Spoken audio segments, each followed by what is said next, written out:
How to identify the 5 most dangerous people when society collapses. The streets go silent and your neighbor starts eyeing your pantry like it's the last meal on Earth. The grid's down, water's gone. Gas stations are graveyards guarded by men with shotguns and bad intentions. You've got supplies, you've got a plan. But here's the thing nobody tells you. The biggest threat isn't the apocalypse, it's the people. Because when the world breaks, so do they. And some of them, they break in ways that'll get you killed. So let's talk about the 5 most dangerous people you'll meet when SHTF. Not zombies, not raiders, just regular folks who've crossed the line you didn't see coming. And more importantly, how to spot them before they spot you. Number 1, the desperate. Picture this. Your neighbor, nice guy, quiet, always waved at you, hasn't eaten in 4 days. His kids are crying. His wife's sick. And he knows you've got food. He's seen the cans in your garage, the rice bags, the bottled water. Now, he's at your door. Polite at first. Hey, can you spare anything? You say no. You have to. You've got your own family. He leaves, but he doesn't forget. 2 nights later, your window breaks. He's inside. Not because he's evil, because he's desperate. And desperation doesn't negotiate. It doesn't reason. It just takes. The desperate are dangerous because they've got nothing left to lose. No fear of jail, no shame, just hunger, thirst, and the primal need to survive. And when that switch flips, your former neighbor becomes a threat you can't talk down. Here's the brutal truth. Desperate people hunt in packs. 1 hungry neighbor becomes 3, then 10. And suddenly, you're not dealing with a person. You're dealing with a mob that justifies violence because everyone else is doing it. How to spot them. Frantic energy, repeated questions about your supplies, lingering near your property, eyes that don't blink when they look at your food. How to survive them.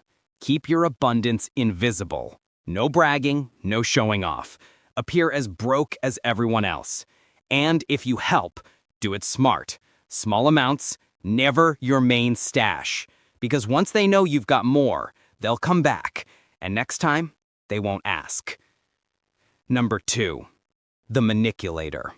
This one's subtle, charming even. They don't break your door. They don't need to. They break your group from the inside. They whisper, hey, did you notice Sarah's been hoarding extra rations? They plant seeds. I heard Mike's planning to leave and take the generator. They smile while they do it.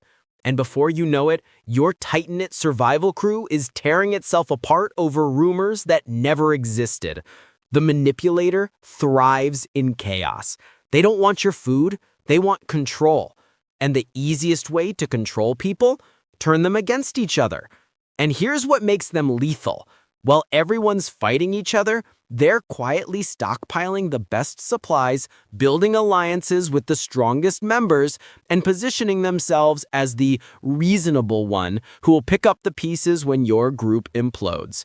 By the time you realize what happened, they own everything, and you're the outsider. How to spot them. They're always the messenger, always just trying to help. They tell different stories to different people, and they hate transparency. If you suggest a group meeting to clear the air, they'll panic because sunlight kills lies. How to survive them? Open communication. Trust, but verify. If someone brings you gossip, say, let's go talk to them together. Watch how fast they backpedal. Keep records. Write down decisions. And if you catch them lying, cut them out fast. Because a manipulator in your group is a cancer, and it spreads. Let's continue with number 3, the addict. You know them. Maybe you even like them. But when the pharmacies close, the dealers vanish, and the liquor stores are looted, they become someone else. Withdrawal is hell. Shaking, sweating, paranoia. And when the pain gets bad enough, they'll do anything to make it stop. Steal your meds, break into your first aid kit, trade your brand new generator for a single bottle of pills. The addict isn't thinking about tomorrow. They're thinking about the next 5 minutes. And if you're in the way, you're a problem. How to spot them? Tremors, mood swings, obsessive questions about your medicine cabinet, disappearing supplies, lies that just don't add up. How to survive them? Lock everything. Medicine, alcohol, painkillers, all of it. If you're helping them, do it supervised. Small doses. Never, ever let them know where the stash is. And if they turn violent, you've got a choice. Help them detox if you can, or cut them loose before they drag you down with them. Number 4, the power hungry. This one's the scariest, because they don't just want to survive, they want to rule. At first, they seem like a leader, strong, decisive. We need order, they say. We need rules. And people follow, because fear makes you crave structure. But then the rules change. Suddenly, all the food goes through them, all the weapons, all the decisions. Question them, you're a traitor. Disobey, you're out. Or worse, the power-hungry see the apocalypse as an opportunity. No government, no police, just them and a group of scared people who do anything for a promise of safety. And once they've got control, they don't let go.